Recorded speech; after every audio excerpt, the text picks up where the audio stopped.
Today, we're going to be speaking with Benjamin Dennehy, the UK's most hated sales trainer. He's going to be sharing with us what the difference between a salesperson and an order taker is, what the root cause of all problems in a sales pipeline is, as well as discounting. And next week, we're going to be speaking with Gary Johnson. He teaches a university course on professional selling, and he's going to share with us what he covers in these courses and some brief highlights. He's also going to discuss how to succeed by planning for the end and how to deal with non-team players. Let's get started with Benjamin Dennehy.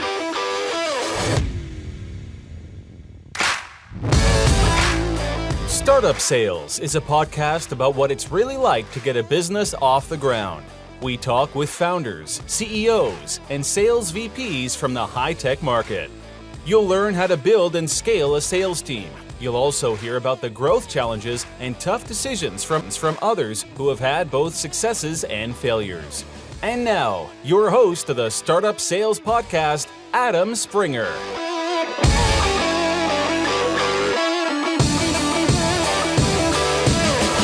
Benjamin, thank you for joining us. Thank you for having me. It's a pleasure to be here. Good.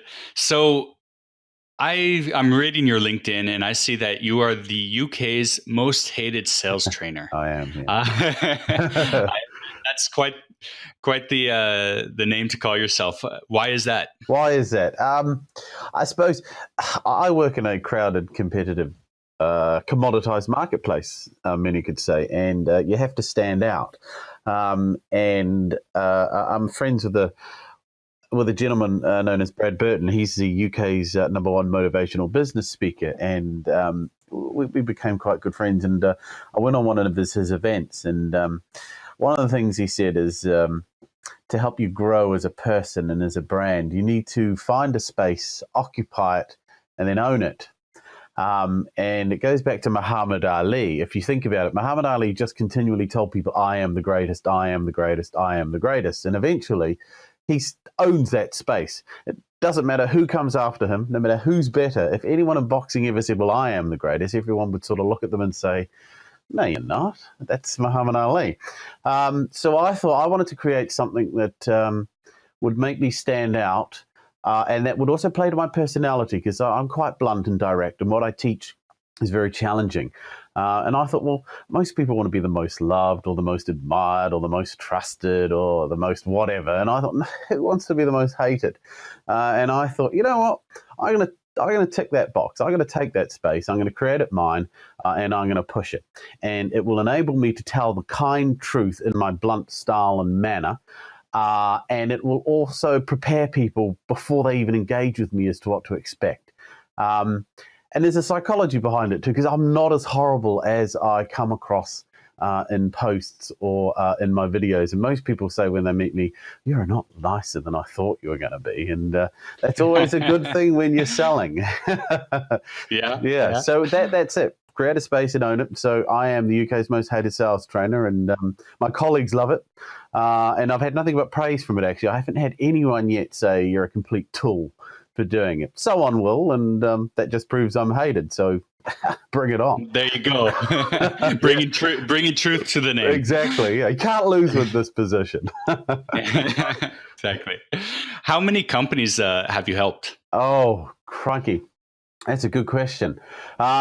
I've worked with individuals through to large businesses, and I suppose over the last, I've been doing this for 4 years properly as a trainer. So I suppose over the last 4 years, you could say I've worked with 15 to 20, all different software companies, telecoms companies, award ceremonies, construction companies, variety of businesses. But they all have the same problems, and they all have buyers and prospects, and people buy the same way. So the beauty of what I get to do is I get to work with any type of company in any industry. And I'm blessed on that front. So yeah, 15 to 20, I'd say, over the past 4 years. Excellent. And so you say that they all have the same problems. Yes. What's the most common problems that they come to you with? Most sales problems can boil down to one thing, and that is lack of prospecting. Lack of prospecting is huge. Virtually every problem in a business can be resorted back to the fact that they're not getting in front of enough people. Because if you're not getting in front of enough people, you have to sell discounted. You find yourself being driven by the prospect system for how they want to buy from you, as opposed to you controlling the process.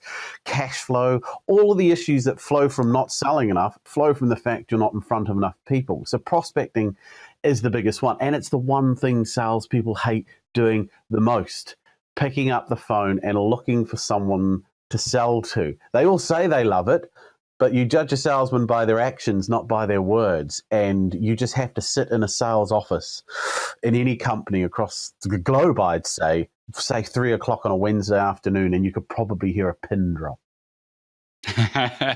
Yes, they're all afraid of the phone. And it's the phone they're scared of. So they'll fart about on LinkedIn or social media, or they're researching. They do all the crap to avoid the very one thing they should do is just pick up the phone.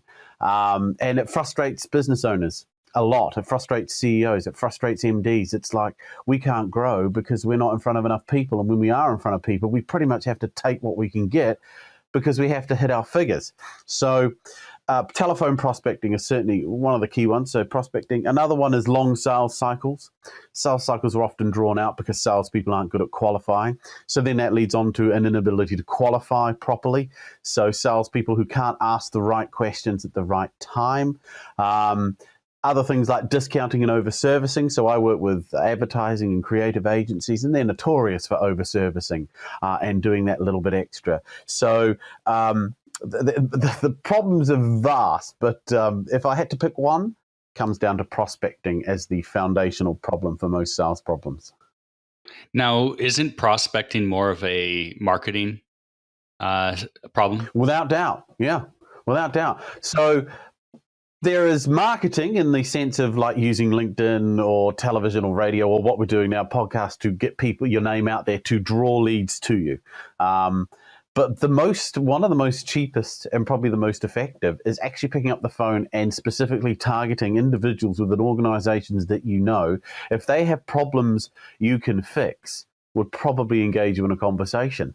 And I have found through growing my own business and through helping other companies do it, that picking up the phone, if you know how to do it properly, and talking to a real person who then says, you know what, I think you might have something. I'm willing to explore this further with you. That is worth making 100 dials to get 10 of those conversations. Yeah. Yeah. Okay. And so how do you suggest a salesperson get over that hurdle, and how do you help somebody get over that hurdle to pick up the phone? How long have you got? Have you got a couch to lie on? Crikey. I mean, I'm like a psychiatrist, and the first thing, the main reason why people fail at telephone prospecting is all the head trash they bring with them. And I have a saying that it's all your mother's fault you can't sell. And it goes back to your mum, because a lot of things you were taught as a child, you were never told when you're a grown-up no longer apply. So you have what psychiatrists call scripted behavior. And most people growing up were taught never talk to strangers. It's rude to interrupt. And if you're asked a question, particularly by someone in authority or more senior than you, you better have an answer. So then you grow up. Now, those rules are great for children, but they're useless as an adult. You should be allowed to talk to strangers. You can interrupt anybody you want, especially if you probably could fix a problem they have. And you certainly don't have to answer their questions. No one has to answer any question unless they choose to. So those are the things that are going through their head. And it's getting over that. And most people say they have a confidence problem. They don't have confidence problem. They have belief problems. The belief that the person at the other end is not going to want to hear them. The belief that they're not going to get through. The belief that they're going to ask them difficult questions that they won't be able to answer. The belief that they don't have the right to pick up the phone and call someone because they are a stranger. Goes down to their beliefs and programming. So once I can get them to see that they're wrong, I then have to give them new beliefs and new habits. And those new habits will drive their success. But it's not a quick process. It goes back to your being blunt and direct. Once you could prove that they're wrong, then they'll do it. I tell anybody, if anybody can logically disprove that what I teach won't work, I'll train them for free for the rest of their life. No one's been able to do it yet. Yeah. Emotionally, they can't do it. Intellectually, they say it makes perfect sense. Yeah. That's Yeah, the problem. We're emotional beings. We're not rational. absolutely. Now, how do you handle the objection of salespeople saying that the phone was old school? I tell them, prove it to me. Prove to me that it's old school. If I can bring in results. if I can sit here and make some dials doing what I say you tell me won't work, and I get results, what are you going to say? It's very easy to sit back and wait for somebody to come to you. In fact, that's what most people do in sales, because most salespeople are actually order takers. They're not salespeople. They're looking for an order to take. Selling is a completely different kettle of fish. Anyone could take an order. You know, a strategically shaved monkey in a suit and tie could take an order. A salesperson has to find someone who didn't know they needed what they have, enable them to discover that they actually do need it, and then have them beg them to give them the solution. That's a salesperson. Absolutely. What are the big differentiators between a salesperson and an order taker? So an order taker will beg for an appointment. I'm going to be in the area, sir. Is it all right if I pop in? Everybody knows that it's nonsense. You're not in the area. You're just begging, yeah? Or we really, really have something I know you're really, really going to like. And if you just give me 5 minutes of your time. So a salesperson never does it. A salesperson gets the person they're talking to invite them in, because they've led them on a journey from intellect to emotion. It goes back to what I said before. People buy emotionally, but they justify intellectually. And a sales call should be about taking someone who's intellectual when you get through to them and moving them through a funnel to emotion. So where they say, you know what, that really is a problem.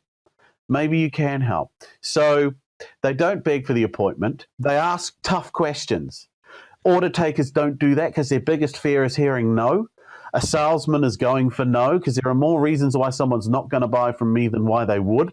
So if I get the no's out of the way, what's left has to probably, in all likelihood, be a yes. And if it's a no that we can't get around, the sales process is over, isn't it? Why waste time with someone if there is a red light that cannot be got around? So that's something else that they do. What else? They control the process from start to finish.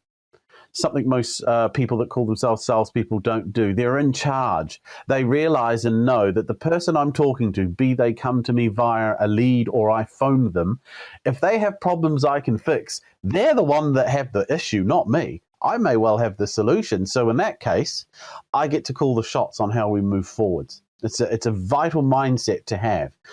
You need me, I don't need you. It's slightly arrogant, but you don't carry yourself with arrogance. You're quite humble with it, but you know going in, I don't mind if you tell me no, because I may tell you no. So it's very important. Very, very different. A big difference between an order taker and a salesperson. Yeah, I agree very much so.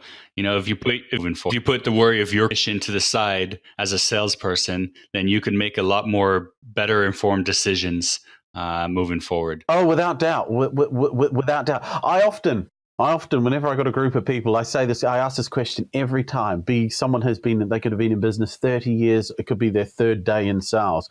I ask this question: if you were a billionaire and you were solely doing what you're doing today for the sheer joy, you don't have to sell anything. It doesn't matter. You're only doing this because you love it. And you know if people take what you have, it'll change their lives forever and make their lives better.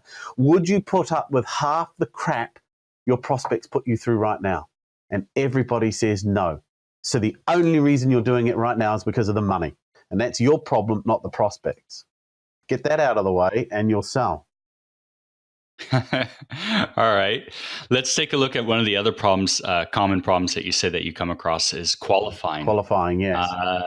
I've got a sales team, knowing myself, and when we're looking at qualifying the lead, this is one of the most difficult parts is, knowing where to cut it off and say, no, you're too small, or you're not really going to be what we're looking for. Right. Yeah. Well, qualifying, I spend my time disqualifying, actually. So I think I do the negative. My job is to disqualify. My job in the sale is to find out all the reasons why we're not going to move forwards. So rather than going with a positive outlook, trying to get a yes, I go and trying to get the no's. And if I can't get around the nose with you as a prospect, then I know it's not going to go further. So for instance, you could meet somebody who has problems you can fix. They're motivated to fix them. They actually want to fix them, but they have no money and they can't find the money. It's over. Simple as that. Or say they want to fix it. Say they're desperate to fix it. They're willing to fix it. They have the ability and the means to fix it, so they can find the money. But they have a decision-making process that you don't want to go down because it will be cumbersome, or it will compel you to perhaps be sucked into their way of doing things as opposed to you doing what you know you should. Then also you would say no in that circumstance, saying, well, you know what, I can't work to that decision-making process. So for me, qualifying is three things. What is their pain? So what's motivating them today to fix it? Are they a decision maker? Are they willing and able to fix their problem? And if so, are they willing to commit the money, time, and resources to make this work? And if I'm not satisfied that I have all of those things lined up, then the person is qualified out. And it doesn't matter how big or how rich they are, because at the end of the day, you're the one with the problem, I'm the one with the solution. And if you want me to help you, you have to do it my way. That's why you've come to me. You can't go to your doctor or your lawyer and demand that they act and behave a certain way. They'll say you can, but this is my job. You've hired me to do my job. So that's how I approach selling and disqualifying. Convince me why I should help you. Yeah. I think that's easier said than done when you're a new salesperson. Oh, of course, yeah. Yeah. It's very, very hard to do to come with that stance. Well, one of the good things about rookies, though, people who are just in sales, they come with a little less baggage because they come with very limited product knowledge. And people who are naturally less or who are more ignorant about what they sell tend to do one thing that amateurs, as I call them, people who've been in sales for, say, 6-9 months onwards, do. And that is, rookies ask better questions because they actually are genuinely interested in the other person because they don't know the answers. So instead of going in geared up to say, oh, I know what your problem is, I can fix it, someone asks them a question, they say, you know what, that's a really good question, I don't know the answer. But you must have raised that for a reason. Can you tell me why? And then the prospect gives them more information. Whereas an amateur whose head's full of product knowledge goes into a sales meeting and someone tells them something. Oh, yeah, don't worry. We can fix that. We've helped many other companies. And what you actually do is scare off prospects. The one who is less sophisticated gets more sales. And most rookies have a very good trajectory. They sell well in the first 3 to 6 months. It's when they hit 6 to 9 that they start to plateau. Why is that? Because they stop listening and asking questions and start talking more. So you would say that curiosity is a key point for salespeople. Every human being wants to be felt and understood. And the one thing we know about salespeople is the only thing they want to talk about is themselves and their product. So you have this automatic psychological clash. You've got a prospect who wants you to understand them, and you've got a salesperson who just wants you to understand that they can help you. And you know from your personal experience of dealing with salespeople, you can see them almost chomping at the bit, listening to you, but they're waiting for you to finish so that they can just get in there and explain to you why they are the solution. So, yeah, I teach people that a professional does what a rookie did on purpose. So instead of out of ignorance asking the stupid questions, they do it deliberately and on purpose. Yeah, should just shut up. Yeah. Shut up and be naturally curious. And remember, you don't need the money because you're a billionaire. Yes. If it was that easy. It is that easy. You've just got to change your thinking. Yes, it's all in the head. Everything's all in the head. It is. It's all in the head. Good. I want to discuss your third problem that you said is the most common problem is discounting or over-servicing. Discounting and over. Yeah, again, anyone can discount. You know, anybody could stick up a sign saying 20% off. What discounting does is, first of all, it means you've failed to sell. If you can't get full fees on your terms and both parties walk away satisfied, you're not in sales. So discounting is a huge problem because, first of all, you can't discount costs, can you? Discounting is 100% profit. So you are giving them money. You are literally giving away your hard-earned money. And so by discounting, you also send a message to a prospect. The reason they ask for a discount is because they don't believe that you believe in the value of what you provide. And then you say, all right, I'll give you a discount. You've already proven to them what they suspected. You were trying to screw me over. I'm glad I planted my feet and stood my ground. So you instantly reinforce the stereotype that salespeople are only in it for the money. And you can never be considered a professional if that's how people view you. And unfortunately, all salespeople are tarred with the same brush. So over-servicing, again, it is a form of discounting. It is by failing to set clear expectations with your customer or with your client about what they're getting. And because, remember, I'm a prospect, I'm a buyer, and you're a buyer. We buy more than we sell. And we know our job is just to get that little extra bit each and every time. Go, take an inch, you get a mile, I think the expression is. Yes. And that's our job. Get as much as we can for free.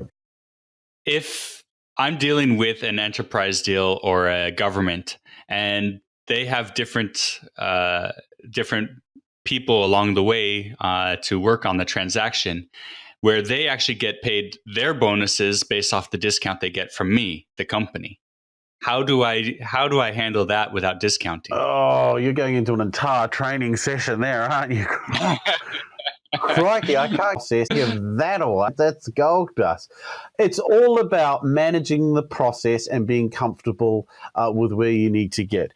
At the end of the day, there is always somebody ultimately that makes a decision. And one of the things that I teach salespeople is, particularly in enterprise selling, they need to create an environment whereby the best interests of the people they're dealing with are looked after, as well as the interests that they have of their own. And that's a complicated process. It's not something that can be done easily, but there's a reason companies seek discounts and they seek to drive down cost. Our job as a salesperson is to get them to realize perhaps that is the course you should be taking, but let me ask you some questions to understand why exactly you want to do that. And it's trying to get them to discover that perhaps the purpose that they're seeking to achieve will not be achieved if they go down this route. And if it gets to a point where you can't agree, sometimes you have to walk away. And dealing with government can be difficult because they don't seem to value anything much, which is problematic. But it is challenging. But like I said, that's an entire training program right there. How do you get through enterprise selling without discounting? It can be done. It can be done. But I think I'd do a massive injustice if I tried to give you that in a 5-minute snippet. Yeah. All right. So as a salesperson, how can I quickly build rapport with somebody that I'm on the phone with? Okay, on the phone, the easiest way to build rapport on the phone or in person is disarming honesty. So I am so disarmingly honest on the telephone that every managing director or CIO I get through to starts laughing because every call starts pretty much the same way. As soon as whoever answers, so I get through to you and you say, it's Adam speaking. The first thing I'd say is, Adam, I'm going to, when you say the honest, is a cold call. Do you want to hang up? Wow. And it throws them. Whenever you get through to an MD and you say, this is a cold call or this is a sales call, do you want to hang up? Their first reaction is normally say, no, what's it about? See, now it's not a cold call either because they've just given me permission to talk to them. It also prevents the usual chit-chat about who I am and where I'm calling from because they never ask who I am at this stage. I said, no, it depends. What's it about? Well, let me have 30 seconds. And by the end of those 30 seconds, we can either agree to speak further or you can hang up. Does that sound fair? And they say, sure. And then I go and do a 30-second commercial and explain to them the reason why I'm calling. And it's never about me. It's about problems in their world. And you get to the end of that. But I get the feeling you're going to tell me none of these apply to you. Now, if I've done my job well, they should say, well, no, I mean, what company doesn't have those problems? Or, yes, we have those problems. Fine. Oh, I've had my 30 seconds. Is it okay if we talk for a bit longer? Sure. So of those three things, why did you pick number one as the first thing you'd want to pick? And then we just have a conversation. So, and it's not until I get the appointment that someone will ask me, sorry, I didn't catch your name. Because the rule of thumb is the one thing everyone wants to do, be it an MD down to a person working in a coffee shop, they want to talk about themselves. My job is just to get them talking about themselves and their business, and they'll forget that the person they're talking to has not once told them who they are or where they're calling from. And that is important because I need salespeople to realize they are the most unimportant person in the sale. If you go into that phone call knowing the person I'm calling is more important than me because they're the one that may need me, then all the head trash evaporates. And it's a lot of fun.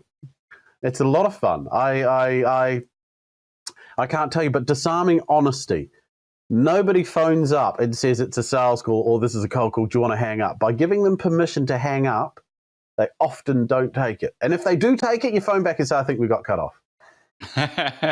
Yeah. And then they laugh again and you may get them, you see? So you get 2 bites of that apple. If they hang up a third time, they still don't know who I am. Yeah.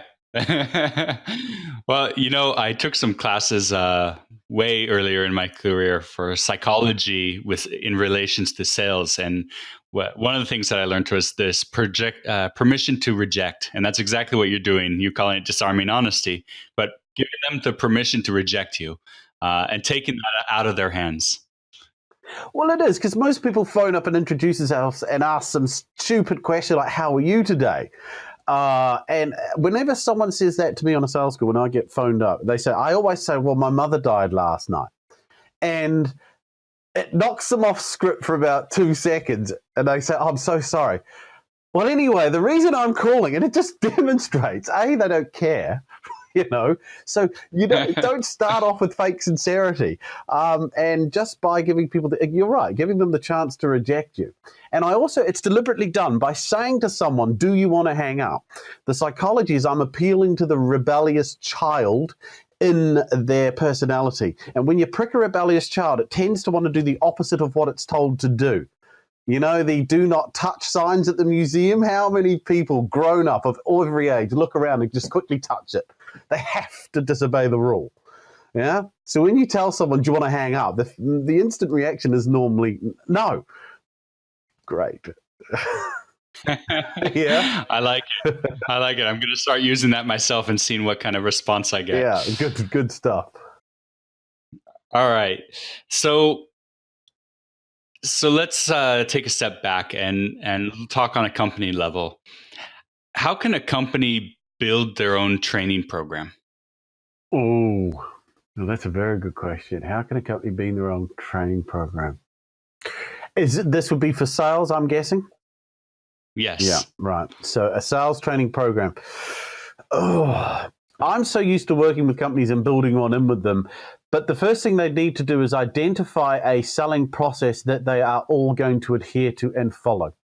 You cannot have a sales training program unless you're teaching a process. So you can't stick someone on the Ford production line and not tell them exactly what the Ford production line is, what it does, why it works, how it does it, and the fact that you're not allowed to deviate from it. And one of the problems that people have when hiring salespeople is most salespeople are like Tom Cruise in Top Gun. They're mavericks. They fly by the seat of their pants. They're quite proud of the fact that they don't have a process. It's my winning personality. It's my way with people. It's my charm. It's my command of the subject, whatever it is. It's normally a very ego-driven thing.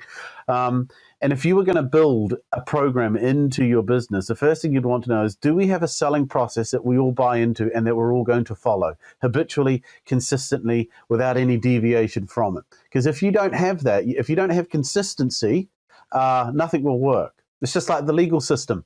It's a process that everybody who participates in it knows exactly what they're meant to be doing at what time. There's no deviation. And whatever happens at the end should be right. And all the players are more interested in doing their part right rather than thinking of what the outcome will be. And so if you were going to, the first thing you need to do is find a system that you are willing to implement and teach, believe in lock, stock, and barrel, and apply it consistently. That would be, I'd say, the key starting block. And there are many out there. So you have to be careful, because not all are equal, should I say. And I have a bias, obviously, but not all are equal. And the other thing I'd say is you need to understand the psychology. Selling is simply the art of human communication. That's all it is. I'm a sales trainer, but I don't teach people how to sell. I merely teach them how to communicate. I give them a new language. I give them a new understanding of how to phrase their questions, of how to get the truth from somebody. We say at Sandler that selling is a West End show played by a psychiatrist. You have to be an actor and you have to understand human communication. And you get those two things right, and you should be okay. So you need a good grounding in the psychology of why you're doing what you're doing. Nothing is done in a sales meeting that's not deliberate and on purpose. And again, Unless you have a system that supports that and gives you the techniques within it, it's not going to work. So how would you, what would you teach a salesperson to do? What would I teach a salesperson to do? First thing would be to get them to look in the mirror and accept that most sales problems they have are their own. There are very few that are external. Second is to get them to start managing the things that they can control. And the only thing a salesperson can control is their behavior. You can't manage the outcomes. You can manage your behavior. So what you do to get from point A to point B is more important than the outcome. So the thing one of the first things I teach them is to let go of, as I said earlier, the rules that your mother have ingrained into you. Most people don't realize they have these ingrained into them, and it's not until you challenge them and get them to step out of the comfort zone and stop doing what they've always done that they start to really feel the pinch here. You know that little line I just said to you about, this is a cold call, do you want to hang up? Do you know how many salespeople just can't do that? It scares them. What? Why? They're too afraid? They're actually, because they're scared the person will hang up. They actually are worried what the opinion of a stranger actually matters to them. I mean, and this is what I don't get. This is all in the head. And until I can get these things sorted out, it's going to be really hard for them to adopt new techniques. And the problem you're going to have is you can't change your belief overnight. So you have to start doing things that go against your belief. And what happens then is you don't do them well and they fail. And when they fail, your brain reinforces what it thought going in. Aha, I told you this doesn't work. So, I would get a salesperson to acknowledge that they're in a system that they don't control and they need a system that they do control. They have to accept that. So it's like the Matrix, Once you see the system and you take that pill, you can't undo it. You have to go forwards. So then my job would be to teach them that success is key three things drive success in sales: behavior, attitude, and technique. And they're all linked, because without the behavior, you're not going to do the techniques. Without the techniques, you're not going to do the behavior. And without the attitude, you're not going to do the technique or the behavior. But which comes first? Which is more important, behavior or attitude, would you say? Wow. I think attitude.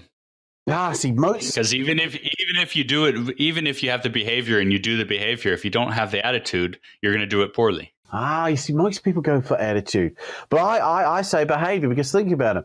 If you want to lose weight and you've got to go to the gym and it's 6 o'clock Monday morning and you don't want to go, but you force yourself to go begrudgingly, so you do the behavior.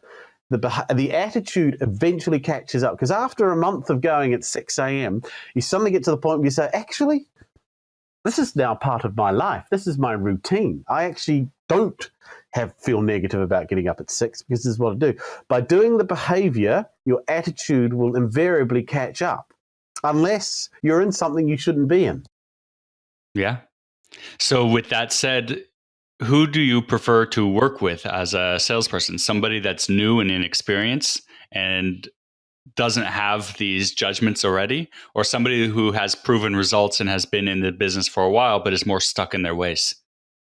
Oh, that's a very good question. As both come with their challenges and both come with their strengths. Someone who's been in sales a long time can have that eye-opener moment. So when I talk people through the buyer-seller dance and what's happening, the number of managing directors who've looked at me and said, "You've just described the last 20 years of my life." I said, "I know. It's horrible, isn't it?"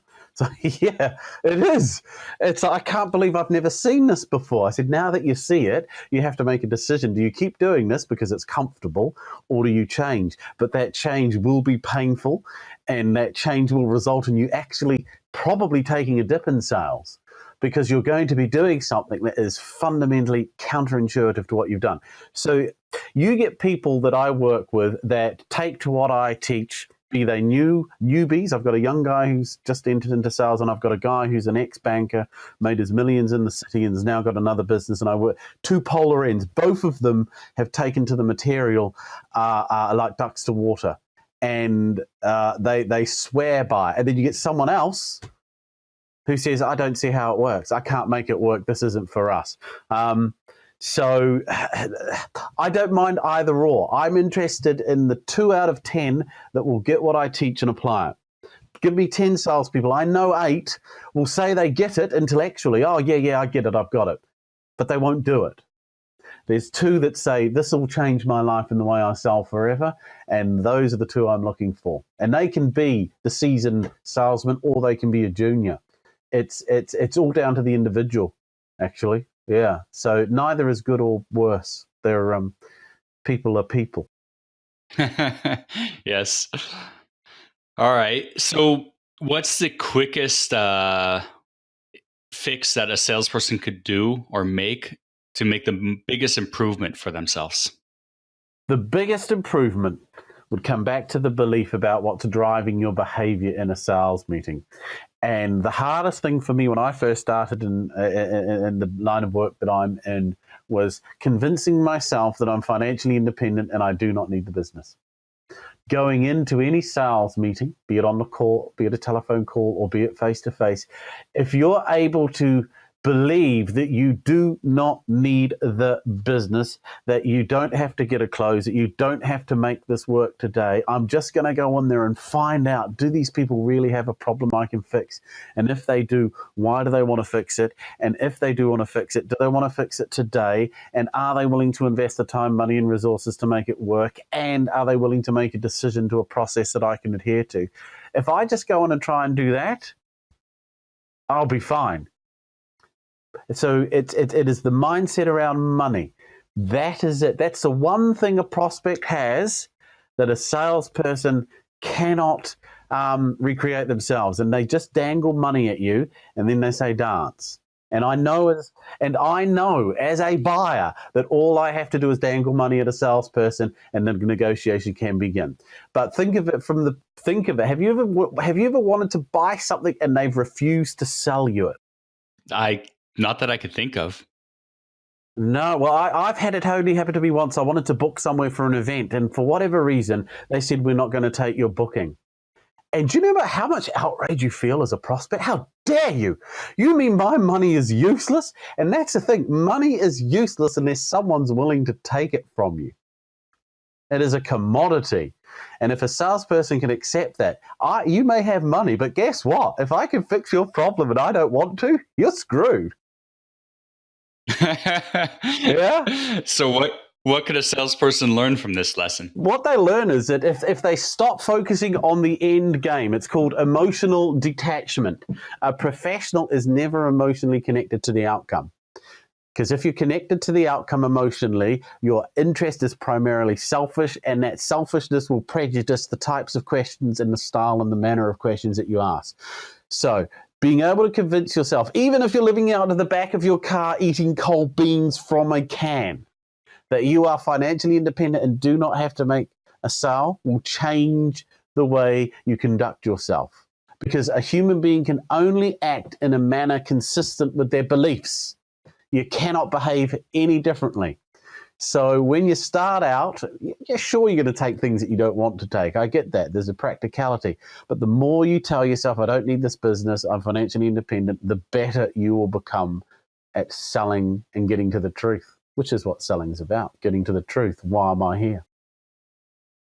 Now, how do you get the sales management on board with this? Well, how much time of sales managers are usually the best salespeople that have been promoted. So what tends to happen is you lose a great salesman and get a crap manager. That seems to be the most common thing because sales management is a completely different skill from being a good salesperson. But so why that happens, I don't know. But it's just the way it goes. So a sales manager, they have 2 functions in life: hire the right people and get the best out of them. That's it. That's their whole job. I mean, a good salesperson is self-employed. If they know what their minimum behaviors are, and they know that if they do their minimum behaviors consistently every day, every week, every month, if they do that, they'll hit target, and they do it, and they learn from their mistakes, and their sales manager coaches them and aids them and guides them, they'll be fine. And that's a sales manager's job, is just get them to agree what it is they need to do to be successful and help them get there. And they should do ride-ons. They should do regular role play. Role play is huge in my world. If you're not role playing before a meeting and after a meeting, something's gone wrong. So you've got to do pre-call planning. You've got to do post-call debriefing. You've got to capture lessons. That's what a sales manager's job is to do. It's not to manage numbers. It's to manage the behavior that will get to the numbers. So always, a good sales manager should always be training and providing feedback. Providing feedback and coaching, giving them a culture too where they are allowed to fail. You create a culture where you're not allowed to fail. You create a culture of blame and excuse. I'd rather have a culture where people come up to me and say, you know what, I completely screwed up. We lost that deal because of me. And it was my fault because I didn't ask the one most important question that had I asked it, we would have realized that we couldn't move forward. Rather than someone comes, I have no idea why we lost it. I reckon it was just our product wasn't right, or whatever BS they're going to feed you. If you create a culture where people are not allowed to fail in a structured environment, and one where they learn from failure. Someone who repeatedly fails and doesn't learn anything is a loser. That's the difference. So you need an environment where failure is tolerated so long as lessons are taken and not repeated. Yeah. Very much. I agree with that. I think that's really, really key to be able to learn from your mistakes. Oh, without doubt. Because you only learn from failure. You can't learn from success. So, yeah. Yeah, you could read anybody's biography, and it's all the same. I remember I worked in recruitment a long, long time ago, and I set a company record. I worked for this company for 6 months and didn't recruit a single person. I was crap. I was awful at it. But I remember having to tell a story to a group of people, and you got all these other guys standing up there rabbiting on about how great they've been at recruitment and how well they've done. And I had to tell people about my experience, and I was honest with them and told them how it'd been. Do you know what? More people were interested in asking me questions than about the winners, because most people are failing and struggling, and they just were good to talk to someone that had been there. Yeah. So, focus on, you learn from failure. You don't learn from success. Success is great, but success is the byproduct of doing something well. And in order to do something well, you have to have failed at it to start with. Absolutely. Yeah. Benjamin, thank you very much for joining us today. I think my head is spinning with the amount of stuff we covered. You're welcome. Thank you. Is there a way that people could reach out and contact you? Most definitely. The easiest way to get a hold of me is on LinkedIn. So it's just Benjamin Dennehy. My email, if you wanted to email me direct, it's just my name, benjamin.dennehy@sandler.com.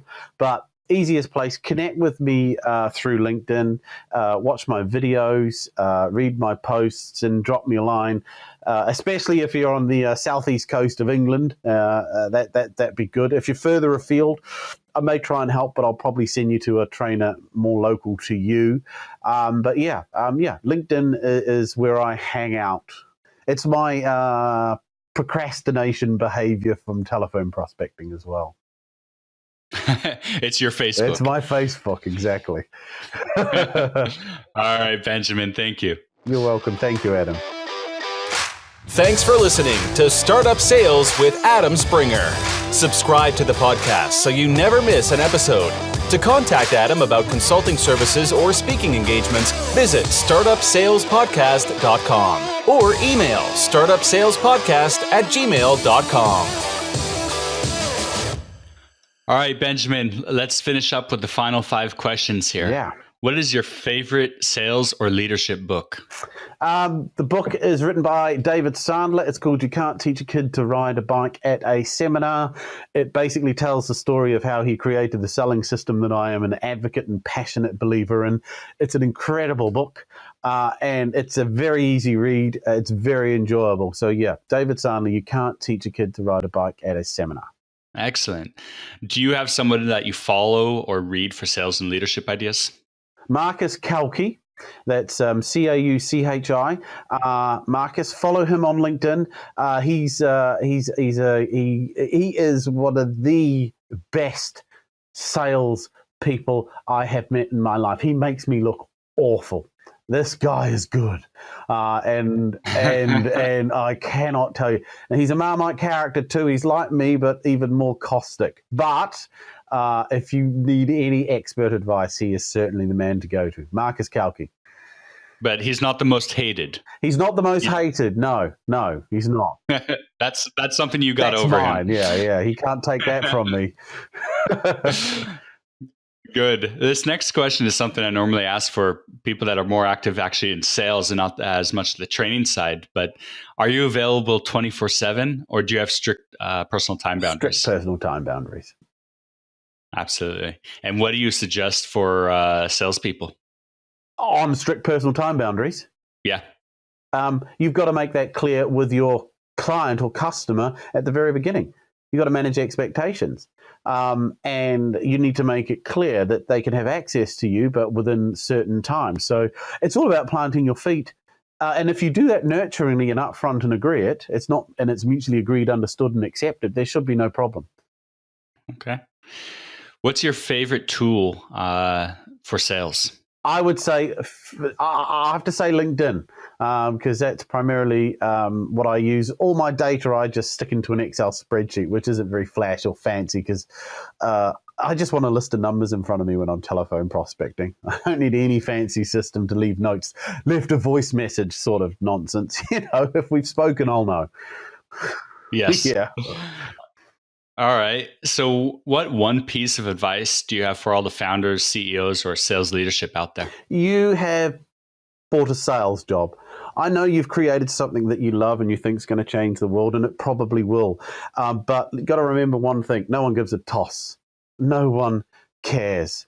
And the problem you're going to have is you're going to go in full of passion and enthusiasm and trying to get people to buy into you. Now, that will work in some instances, but on the whole, most people want to know, what problem does it fix for me? How can it fix it? If I do fix it, will it make my life easier and better and take away this pain? And if it can't do that, no matter how intellectually brilliant it is, they're not going to buy. So you've bought a sales job. You're going to have to sell this for the first 3 to 5 years. The fun part comes a bit later on. And I can't stress that enough, It's your baby. These are your wedding photos. These are your holiday snaps. No one cares, What they care about is them and their selfish self-interest. Tap into what you help them achieve and where you're going to get them. Don't need to talk about your product or what you do that much. Talk about what it fixes and why that fix is relevant for them. Very good advice. Don't sell the features, sell the solution. Exactly. Excellent. Benjamin, again, thank you very much for joining us. Thank you for having me, Adam. It's been a pleasure.